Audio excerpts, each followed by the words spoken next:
반갑습니다. 오늘의 말씀은 디도서 3장 2절의 말씀입니다.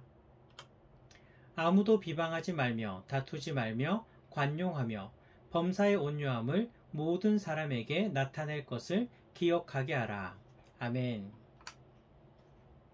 7월 우리가 훈련하는 품성은 신중입니다. 신중이란 바람직하지 않는 결과를 가져올 수 있는 말, 행동, 태도 등을 하지 않는 것입니다. 오늘 함께 나눌 세부 실천사항은 예의 바르게 행동한다 라는 것입니다.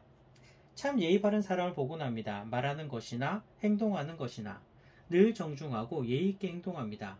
이런 사람들을 보면 참 매력적이죠. 그런데 이런 생각을 해봤습니다.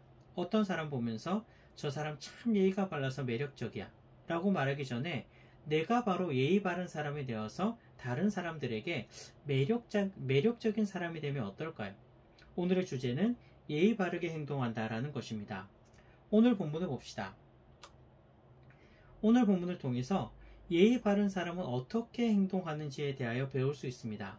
오늘 본문 2절을 보면 비방하지 말고 다투지 말고 관용하며 모든 일에 온유함을 나타내라 라고 말씀하십니다. 일단 먼저 하지 말아야 할 것에 대하여 말씀하십니다. 다른 사람에 대해 헐뜯지 말라고 하십니다. 그리고 다투지 말라고 하십니다. 첫째, 다른 사람을 헐뜯지 맙시다. 적지 않은 사람들이 은근히 다른 사람을 헐뜯습니다. 직접 눈앞에서는 말하지 못하고 뒤에서 이런저런 말을 하는 것입니다. 한 번은 제가 아는 분이 기분이 별로 좋지 않아 보여서 물어보니까 이렇게 말하는 것입니다. 좀 전에 누구누구를 만났는데 그 사람이 이야기하기를 어느 집사님 조심하라고, 집사님 앞에서는 친한 척 이런저런 말하는데 그 집사님이 다른 사람들하고 이야기할 때에는 집사님에 대해서 안 좋은 이야기 많이 한다고 그렇게 이야기했답니다. 그 소리를 듣자마자 정말 기분 나쁘고 속상했답니다. 평소에 나만 보면 그렇게 친절하게 대해주는데 실제로는요, 뒤에서 그런 소리나 하고 다녔다고 생각하니까 이제 그 사람, 소위 한마디로 이야기하면 꼴도 보기 싫다고 그렇게 이야기하는 것입니다. 근데 사실 문제는요, 남의 말 하기 좋아하는 사람들의 특징이 정말 그 사람 싫어서 앞에서는 친절한 척하고 뒤에서 헐뜯는 경우도 있지만 또 많은 경우는 실제로 그 사람에게 나쁜 감정도 별로 없는데도 남의 말 하는 것이 하나의 습관이 되어서 자기의 성격이 된 것입니다. 그래서 여기저기 다니면서 남의 말 하는 것을 즐기는 사람도 많다는 것입니다. 남의 말 하는 것 정말 안 해야 합니다. 남의 말 좋아하는 사람은요, 결국 다른 사람도 자신에 대해 좋지 않게 본다는 것을 알아야 합니다. 이런 이야기를 종종 듣습니다. 저 사람 조심해라. 저 사람 이리저리 말 퍼뜨리고 다니는 거 엄청 좋아한다. 저 사람에게 들어가면 비밀이 없다. 바로 다른 사람들에게 다 말한다. 라고 말이죠.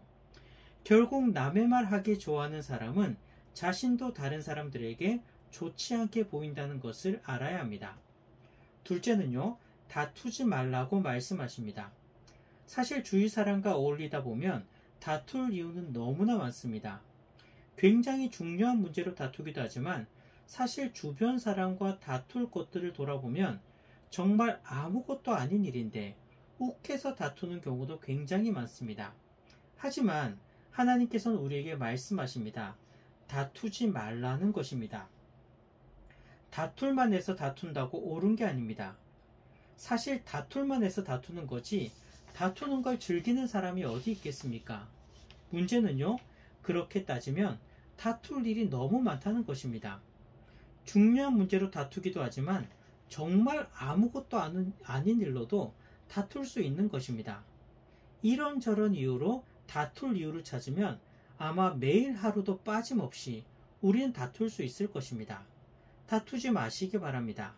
그러기 위해서는 인내할 수 있어야 합니다. 순간 욱하는 마음을 참을 수 있어야 합니다. 사실 다투는 큰 이유는요, 욱하는 마음 때문입니다. 솔직히 순간 욱하는 마음에 일단 저질렀는데 뒤에는 후회할 때가 얼마나 많습니까? 다툴 만하기 때문에 다투는 게 아니라 다툴 만한 일이 생겼을 때 인내함으로 참으시는, 용납하시는 성도님들이 되시기를 소망합니다. 그리고 하나님께서는 하지 말아야 할 것을 넘어서서 우리는 또한 어떻게 해야 할지에 대하여도 말씀하십니다. 관대하라고 말씀하십니다.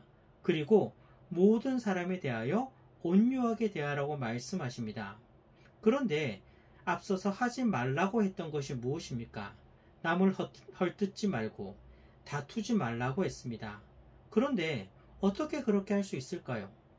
소극적으로 행동한다면 그래, 내가 이제부터 헐뜯지 말아야지, 다투지 말아야지, 그래 다투지 말고 꾹 참아야 되겠다, 이렇게 생각할 수 있을 것입니다. 하지만 그거는요, 너무 소극적인 방법입니다. 오히려 다른 사람들에 대하여 관대하며 온유한 태도를 가질 때 우리는 남을 헐뜯지 않고 다투지 않게 됩니다. 왜일까요? 남을 헐뜯고 남과 다투는 것, 들어보면요, 그만한 이유가 있습니다. 그 사람이 이런 행동을 하니까 헐뜯게 되어지고 잘못했으니까 다투는 것입니다. 충분히 그럴 만한 이유가 있다는 것이죠. 하지만 다른 사람들에게 관대한 마음을 가지고 온유하게 대하면 그 사람의 단점이, 그리고 그 사람의 잘못이 이해가 되고 용서가 되는 것입니다. 내 마음이 건조하면 그 사람의 행동이 더욱 크게 다가옵니다. 하지만 내 마음에 관대함으로 덧칠을 하고 온유함으로 더디피면 다른 사람의 단점도 이해가 되고 다른 사람의 잘못도 크게 다가오지 않는 것입니다. 이런 말씀 드리고 싶습니다. 늘 은혜 속에 거하시기 바랍니다. 은혜 속에 있으면 관대할 수 있습니다. 은혜 속에 있으면 온유할 수 있습니다. 인위적으로 관대함과 온유를 훈련할 수도 있겠지만 은혜가 내 속에 넘치게 되어지면 자연스럽게 관대하게 되고 자연스럽게 온유하게 됩니다. 은혜 안에서 관대함과 온유함을 베푸시고 반대로 헐뜯지 마시고 다투지 않는 성도님들이 되시기를 소망합니다.